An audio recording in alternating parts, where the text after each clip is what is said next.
They deactivated me at 9:40 at night over a bag of groceries I had photographed sitting on the customer's own welcome mat, and it took them 1 hour and 0 human beings to erase 6 years of my life. So when the support agent, or the robot wearing an agent's name, told me to follow the documentation policy exactly, I want you to understand that I am a machinist by trade. And telling a machinist to follow the specification exactly is not the threat you think it is. It is, in fact, the only language I have ever fully trusted. So I did. I followed it exactly. I followed it so exactly that a year later a woman in their fraud department told me, a little unnerved, that she had never in her career seen a case documented down to that level. Let me back all the way up, because the number that matters here is not 6 years. It is 4. 4 missing orders. Hold on to the 4. My name is Wes. I am 44 years old, and for 20 years I was a machinist at a parts plant on the east side of Houston. If you do not know what a machinist does, the short version is that I made metal parts to tolerances you cannot see with your eye. The difference between a part that works and a part that fails measured in thousandths of an inch. And I was good at it. Quietly, the way men of my kind are good at things, without a lot of talk. 20 years. I could hear a machine going wrong 3 days before it broke. I trained the young guys. I had a badge and a locker and a nickname and a pension that was going to be just enough. And then, 3 years back, the company decided that the parts I made could be made cheaper somewhere on the other side of the world. And one Friday in the spring, they gathered us in the break room and used the words strategic realignment. And by summer, the plant was a shell, and my badge did not open any door that still existed.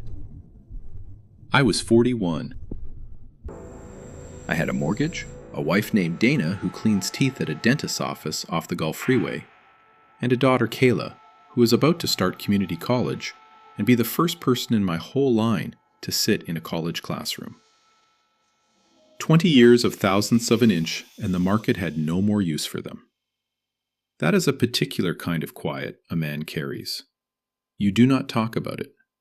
You just get up and find the next thing. I want to sit in that plant for a minute because you cannot understand the rest of it if you think it was just a job I lost. That plant was where I became myself. I walked in at 24 not knowing which end of a caliper to trust, and I walked out at 41 able to feel a machine's health through my boots, through the floor, the way you feel a fever on a child's forehead without a thermometer. There is a pride in that kind of skill that has nothing to do with money, though the money mattered. It is the pride of being genuinely good at a hard, true thing, and of being known for it by the handful of men who could tell the difference. The day they closed it, I did a thing I have never told anybody but Dana.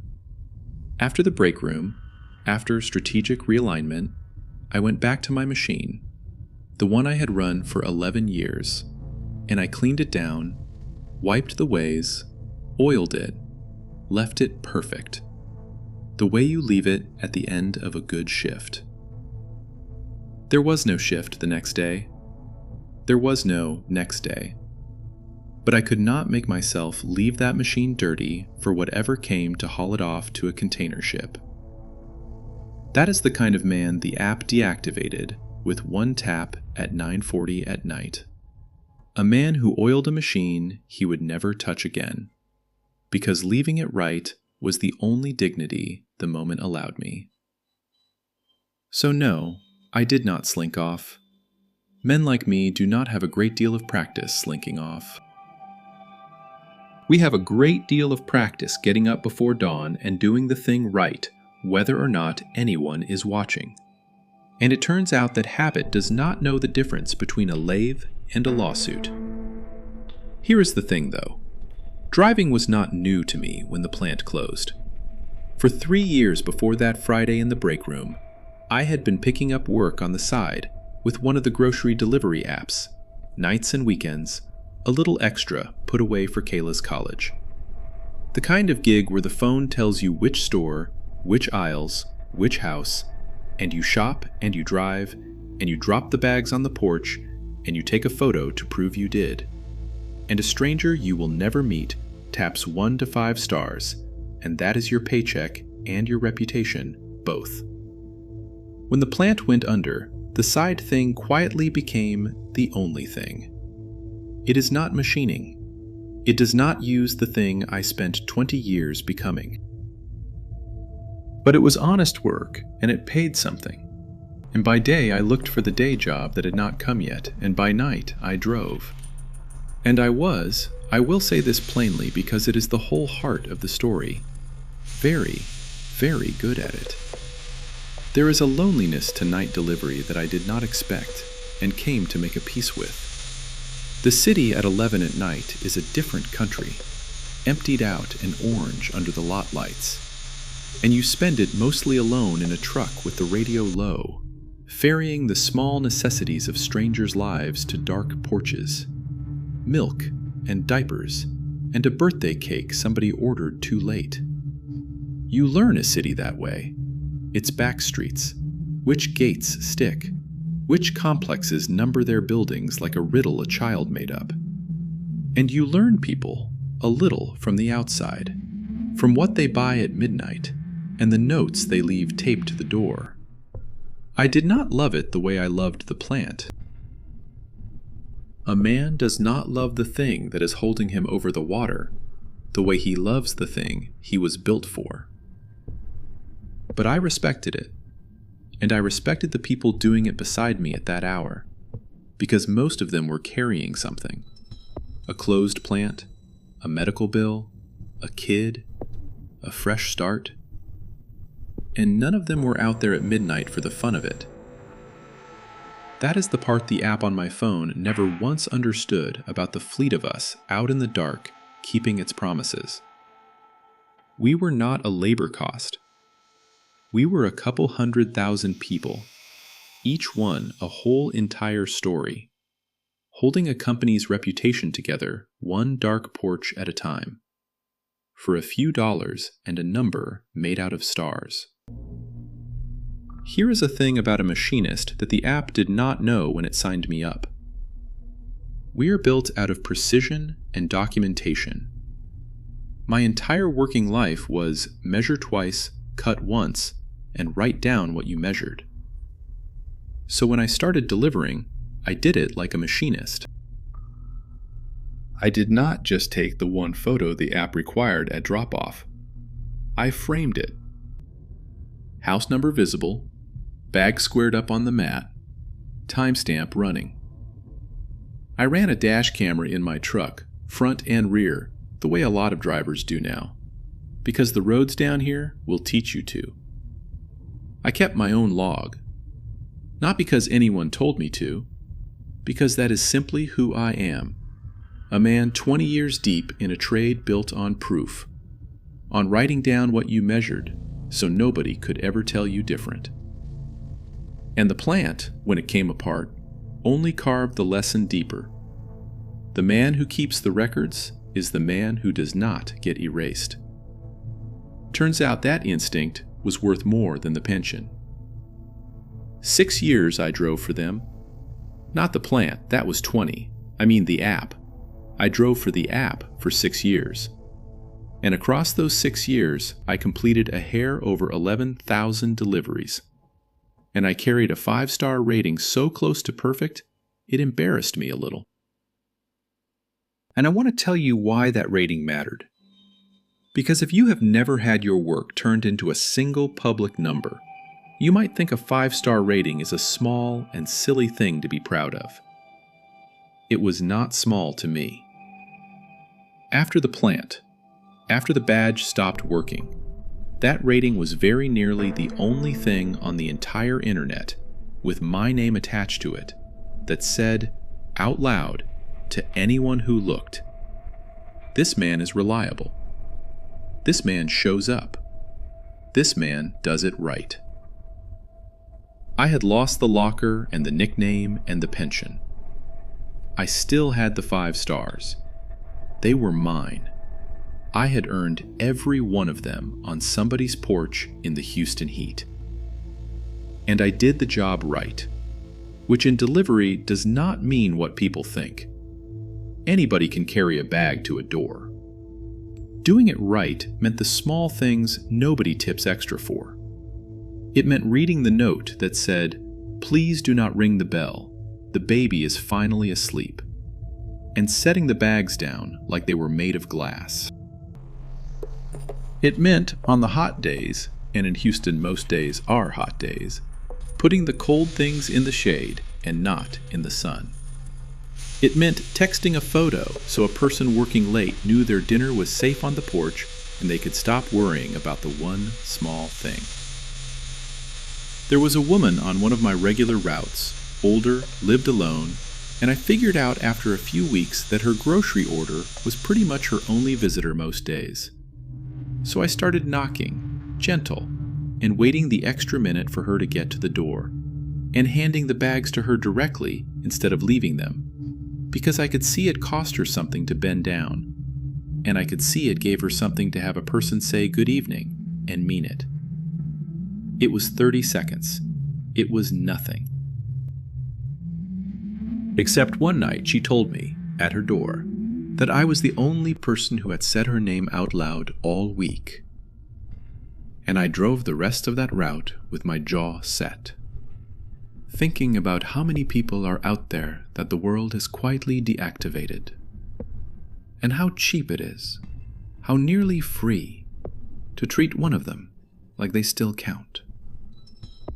I tell you that not to make myself out a saint.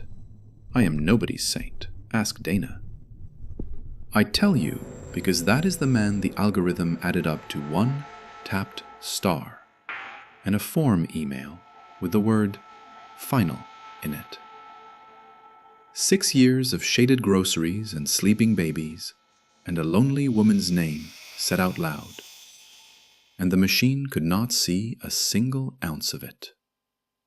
Because the machine was never built to see a man. It was built to count a number and cut a cost. And one night, I became the cost. Now let me tell you about the 4, because this whole thing turns on a number that is, if you stop and think about it for even 1 second, statistically ridiculous. There was a customer. I am not going to give you her name, partly for the legal reasons, and partly because, by the end of this, I found I did not have the appetite to say it like a curse. I will tell you she lived in a nice enough townhouse complex on the west side, that I had delivered to her a handful of times, and that she was, from a driver's point of view, an ordinary stop. What I did not know, what no single driver could have known, because the app in its wisdom shows you nothing about a customer's history, was that this particular customer had discovered a trick. The trick was this. You order your groceries, you let the nice tired man in the truck shop for 2 hours and drive them to your door, and set them down and photograph them. And then, once he is gone, you tap the button that says, "My order never arrived," and the app, terrified of losing a customer, refunds you the entire order, no questions, and the groceries are free. She had done it, I would learn much later, 4 times in 1 month. 4 missing orders in 30 days. Think about that number the way I did, the night it finally clicked, sitting at my kitchen table. If your groceries genuinely failed to arrive 4 times in a single month, you would not quietly click a button for a refund 4 times. You would call the company screaming. You would stop using them.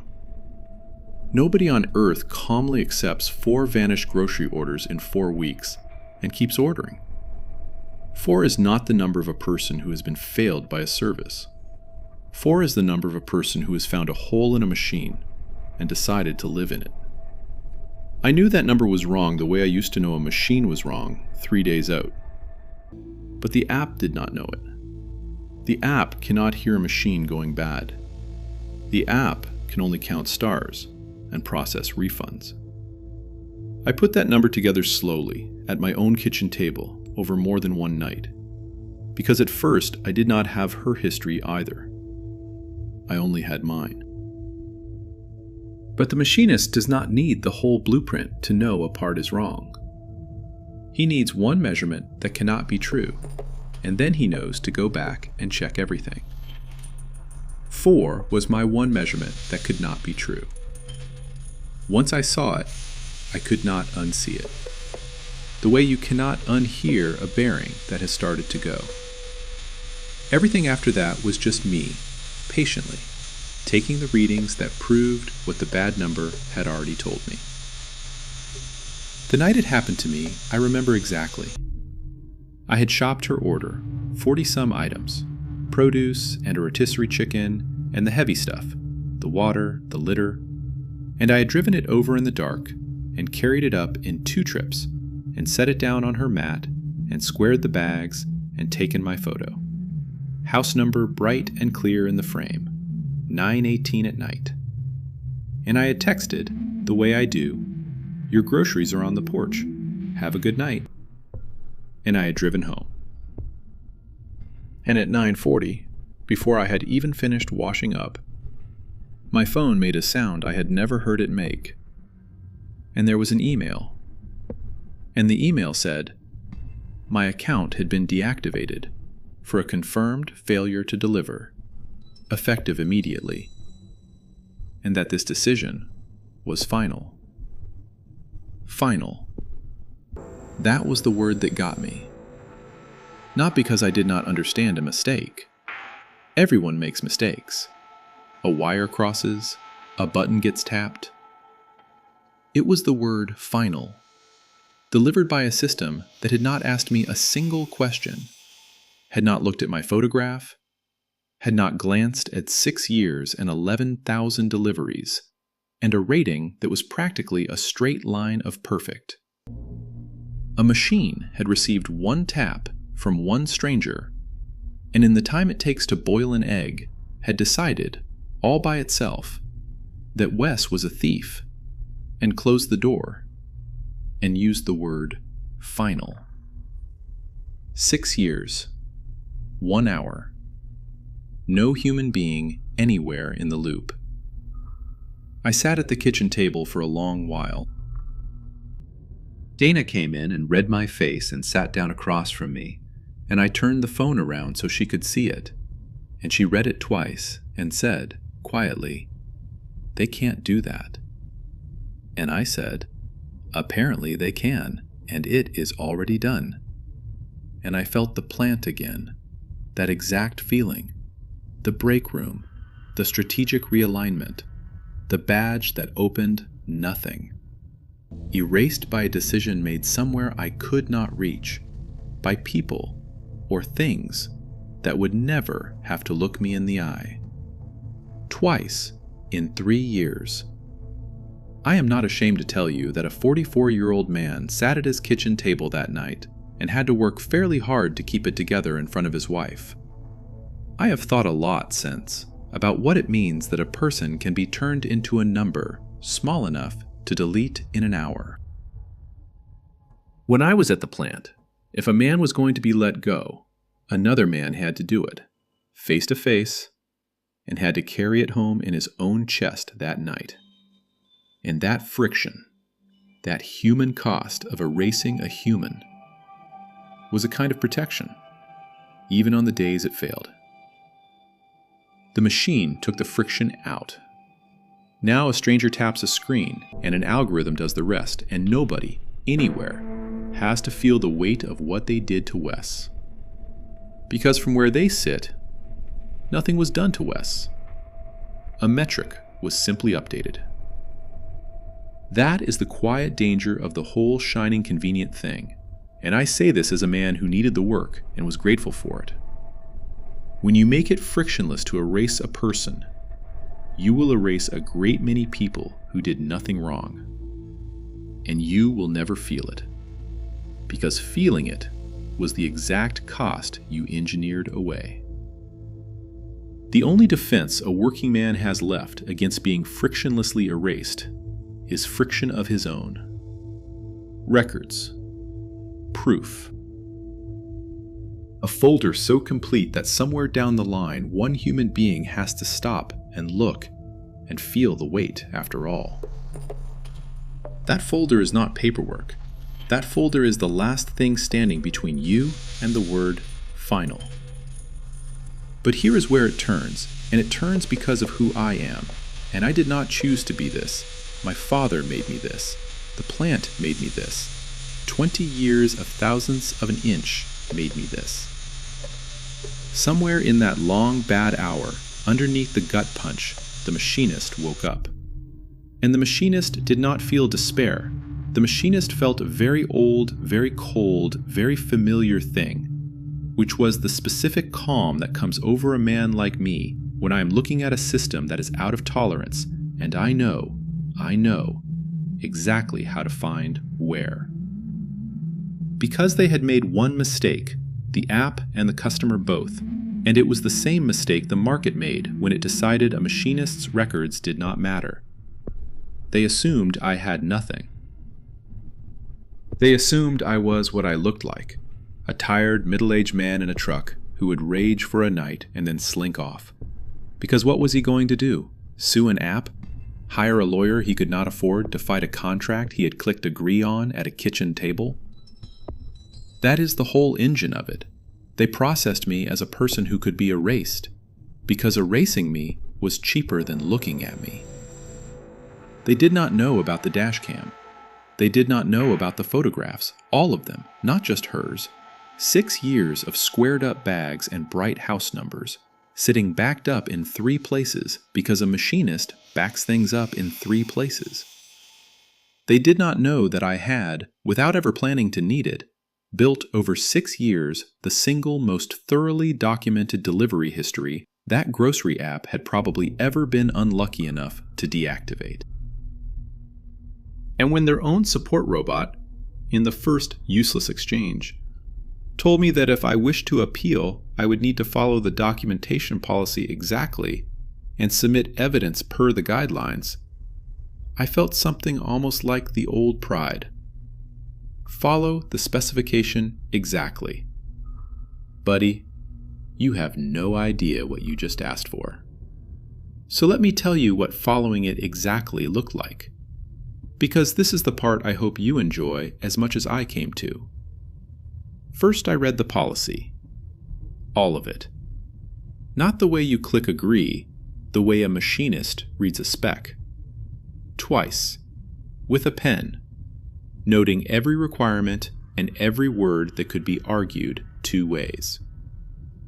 The documentation policy laid out exactly what evidence a driver could submit to contest a failure to deliver claim. Time-stamped proof of drop-off, location data. It practically read like a shopping list of every single thing I already had in triplicate. They had written, without knowing it, a policy that I had been unknowingly complying with, in advance, for 6 years. For the delivery in question, I assembled the file. The drop-off photograph, timestamp 9/18, house number legible, the customer's own doormat and porch light plainly visible, the dash camera footage, front and rear, showing my truck arriving at her complex, showing me carry the bags up, showing me come back empty-handed. All of it stamped with the time and running against the truck's own location. The app's own record of my phone's location, which they provide if you request it, placing me at her address at the exact minute of the photograph. My text message, sent and delivered, telling her the groceries were on the porch. I laid it all out in order, labeled, cross-referenced, a document a stranger could follow from top to bottom and reach only one conclusion. It took me most of a night. It was the most useful I had felt in 3 years. And then, Because I am who I am, I did not stop at proving my one delivery. Because the machinist in me had already looked at that number, the 4, and could not leave it alone. A single false claim is a wire crossed. 4 false claims in 1 month from one address is not a wire crossed. It is a pattern, and patterns are the only thing I have ever truly known how to read. So I did the thing the app had never bothered to do about their own customer. I pulled my own 6 years of records, and I found every delivery I had ever made to that address. And I built a file on each one, the photos, the timestamps, the routes, and I laid them side by side, and I looked at the shape of it, and the shape of it was ugly and clear. I could not see her other refunds, of course. I only had my own deliveries. But I did not need her whole file to see the tooth marks. I had photographed groceries on that woman's porch on nights the app's own system, I would later learn, had recorded as failures to deliver.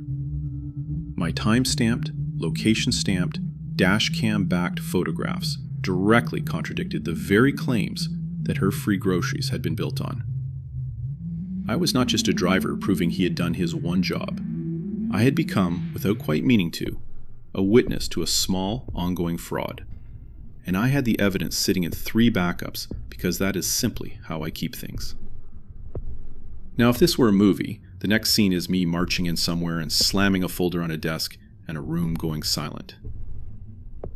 That is not how it went, and I want to be honest about the slow part, because the slow part is where most people quit, and quitting is exactly what the machine is counting on. What actually happened is that I submitted my beautiful file into a support system that was built from the ground up to not have a human read it. I got auto replies. I got a case number. I got a message thanking me for my patience and assuring me that the original decision had been reviewed and upheld. Which was a lie, because no one had reviewed anything. A template had simply been sent. I escalated. I got another template. For 2 weeks, I fed the finest piece of documentation I had ever assembled into what amounted to a shredder with a friendly font. And those 2 weeks were hard, and I will not pretend they were not, because the bills do not care about your case number. Kayla's tuition was due. I picked up shifts unloading trucks at a warehouse, cash where I could get it. The kind of work my body is a little too old for now. And I came home aching. And Dana kept saying, "Maybe just let it go, honey. It is not worth what it is doing to you." And I understood why she said it. But she was wrong. And I knew she was wrong. And it took me a while to find the words for why. It was not about the app anymore. It was about the word final. It was about being erased for the second time by something that would not look at me. If I let this one go, I was going to believe, somewhere I could not afford to believe it, that men like me could just be deleted, and that the records did not matter. And I had spent my whole life on the opposite faith. Those were long weeks. I want to be truthful about the shape of them, because the internet loves the part where the little guy wins, and skips the part where the little guy nearly does not. Where he sits in a parked truck outside a warehouse at 5 a.m, with his hands aching too much to grip, and wonders if his wife is right. Dana was not wrong to want me to stop. She was watching it eat me, and she loves me, and letting it go would have been the sane thing, the safe thing, the thing a reasonable man does. I have never been fully reasonable about certain things, and being erased is one of them. Kayla's tuition came due in the middle of it, and I paid it with warehouse cash and a credit card I did not want to use. And I did not tell her that the man who was so proud she was going to college had just been fired by the phone. A father keeps some weather off his kids if he can.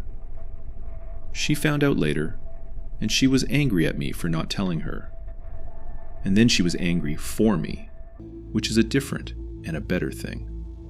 And she said, "Dad, you are going to fight this, right? tell me you are going to fight this. And something about my daughter needing me to be the man who fights and not the man who gets erased put a piece of the steel back in my spine that 2 weeks of templates had worn down. So I did not quit. Not out of some noble fire, I want to be clear. Mostly out of a stubbornness my mother used to call my worst quality, right up until the day it became my best. I kept the file open on the kitchen table where I would see it every morning next to the coffee. The way I once kept a part I could not seat on the bench, where I would have to keep looking at it until the answer came. The answer always comes if you refuse to leave the room. That is not inspiration. That is just how machines and companies and stubborn men actually work. So I stopped and I thought, the way you stop and think when you have been forcing a part that will not seat and you finally set down the hammer. I had been submitting my evidence as a driver, begging to be reinstated. And the machine did not care about a driver begging to be reinstated, because reinstating me cost them something, and ignoring me cost them nothing. I was speaking the wrong language to the wrong department. So I asked myself the machinist's question, the only one that has ever mattered. Not who do I want to yell at, but where in this system is the pressure that will actually move the part? And the answer, when it came, was almost funny. The one thing that grocery app truly cared about, the one thing that would make a human being sit up and read every page I had, was not my innocence. It was their money. I had been framing myself as a wrongly accused worker. What I actually was, to the only department that had power here, was a witness to a customer who was stealing from them. 4 orders a month, refund after refund, and had been for who knows how long. They did not care that I was honest. They cared very much that they were being robbed, and I could prove by whom. So I rebuilt the whole thing. Same evidence, different reader. I stopped writing to driver support, and I found, buried in their corporate structure, the channels that deal with fraud and trust and safety. The people whose job is protecting the company's own money. And I wrote them a cover letter that did not say, "Please reinstate me." It said, "You have a customer systematically claiming non-delivery to obtain refunds. Here is timestamped, location verified, camera-backed proof that at least 4 such claims were false. Here is the pattern. Here is the address. And by the way, your automated system responded to this fraud by deactivating the one driver who had the evidence to catch it." I sent it by their proper fraud channel. I sent a copy by certified mail to their corporate office, because a certified letter has to be signed for by a human hand, and I wanted a human hand in this if it was the last thing I did. And then, for the first time, I waited without expecting a template. 9 days later, my phone rang. An actual phone call, an actual human voice. A woman named Renee from their trust and safety team. And she had read every page. All of it. She told me later it had come up through the fraud channel, flagged as unusually complete, and that when she opened it, she had assumed it was a lawyer's work and had been surprised to find it was just a driver. Just a driver. I let that one go. She was kind about it, and she was thorough, which I respected more than kindness. And she asked me careful questions, and I gave her careful answers. And at the end of that first call, she said the sentence I had been waiting 3 weeks and, in a way, 3 years to hear. She said, "Mr. Wes, I am so sorry. This should never have happened, and I can see exactly how it did, and I am going to fix it. Here is the resolution, and I am going to give it to you plainly, without fireworks, because plain is what it deserves, and plain is what made it real." They reinstated me. Fully. My 6 years and my 11,000 deliveries and my rating came back like they had never been touched. Because in the end, the records held, the way records do. They paid me back for the weeks I had been locked out, the earnings I had lost, which they calculated from my own history, the history they had tried to erase, and then had to use to make me whole. And I have always found a quiet justice in that. And the customer, the one with the number 4, had her account closed. Not by me. I never touched her. The company closed it themselves, once a human being finally looked at the pattern I had laid out. Because it turned out, I had only seen the corner of it that touched my own deliveries. And the rest of it, once they went looking, was worse than 4. Renee told me a few things, in the careful way a professional tells you only what they are allowed to, and the gist was that once a human being finally pulled the thread I had handed them, the pattern ran back a good long way and touched more drivers than me, other tired people in other trucks who had been deactivated or docked or quietly bled of their ratings over deliveries they had absolutely made. None of them had built a file. Why would they? You do not photograph your whole life until the day something tries to erase it. I happened to be the one who already had, by temperament, by trade, by the plain accident of being a man who cannot leave a record unkept. And so I was the one whose folder could not be waved away.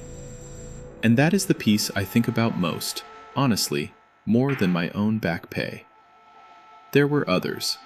There are always others.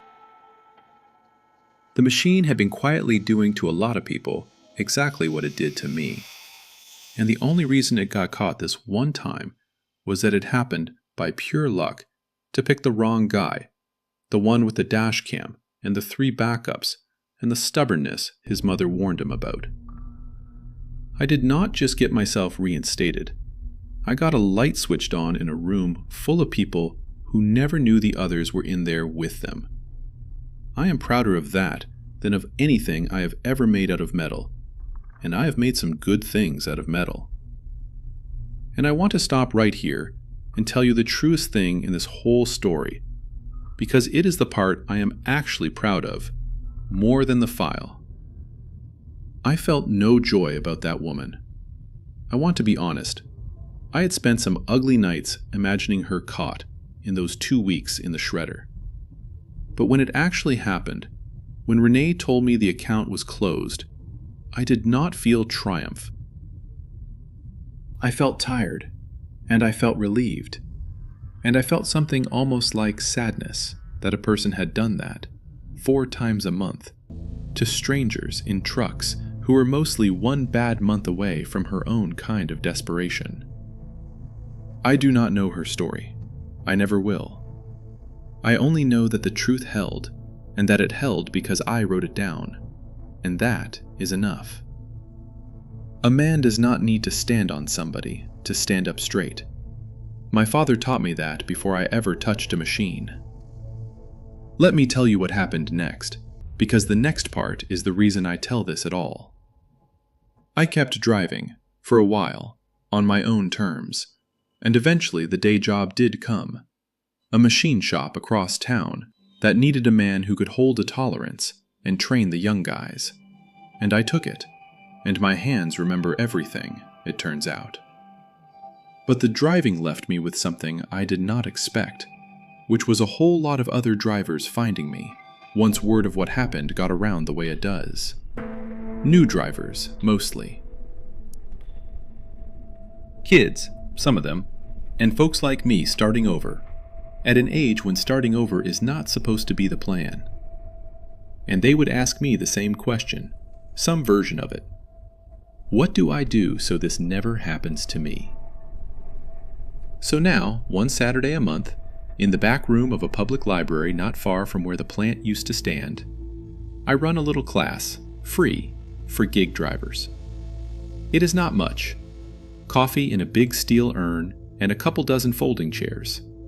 And a man who used to make parts to 1/1000th of an inch, teaching people how to keep a record. I teach them to run a dash cam. I teach them to frame the drop-off photo with the house number in it. I teach them to back it up in 3 places, because one place is not a backup, it is a hope.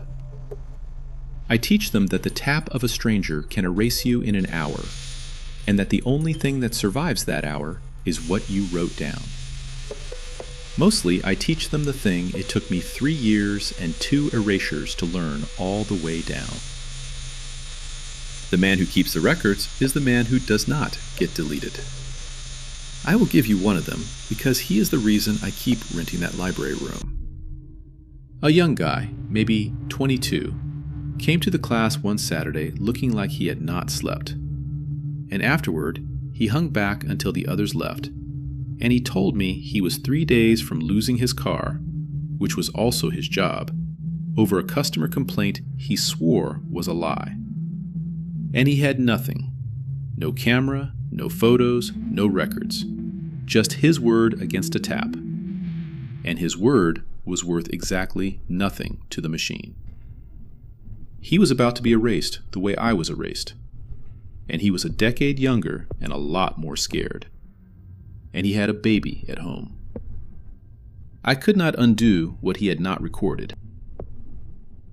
But I sat down with him and we reconstructed what we could. Bank timestamps, gas receipts, a text here and there, the scraps a person leaves behind without meaning to. And we built the best small file we could out of the wreckage. And I showed him the fraud channel and how to write the letter that talks about their money instead of his innocence.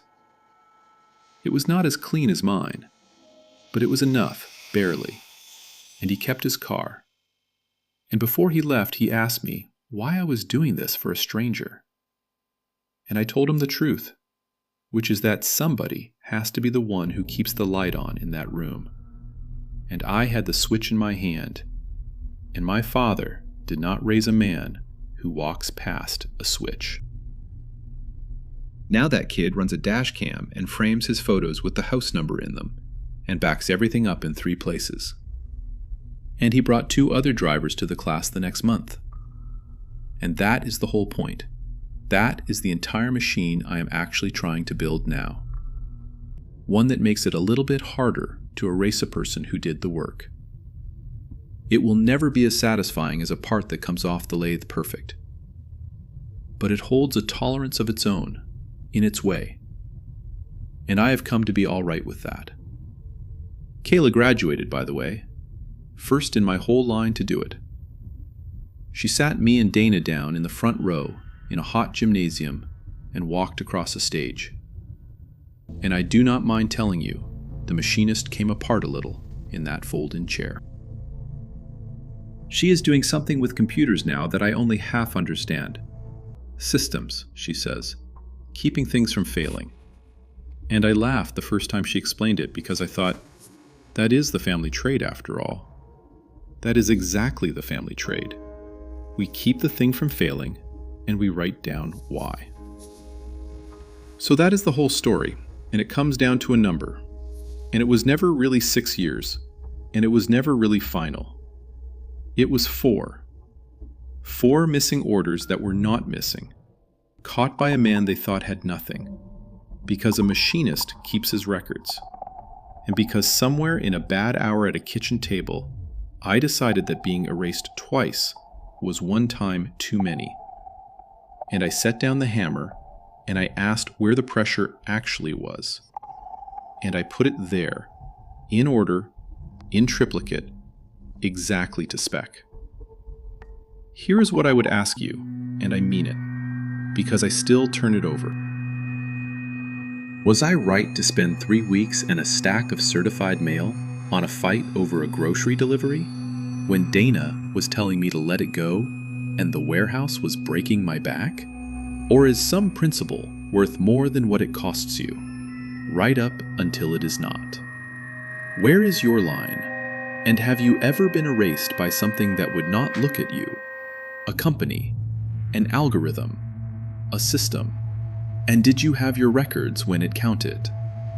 Tell me about it in the comments. And drop your state and your age while you are there, because I am genuinely curious who is out there listening tonight, and how many of you are one bad hour away from needing to prove you were exactly where you said you were.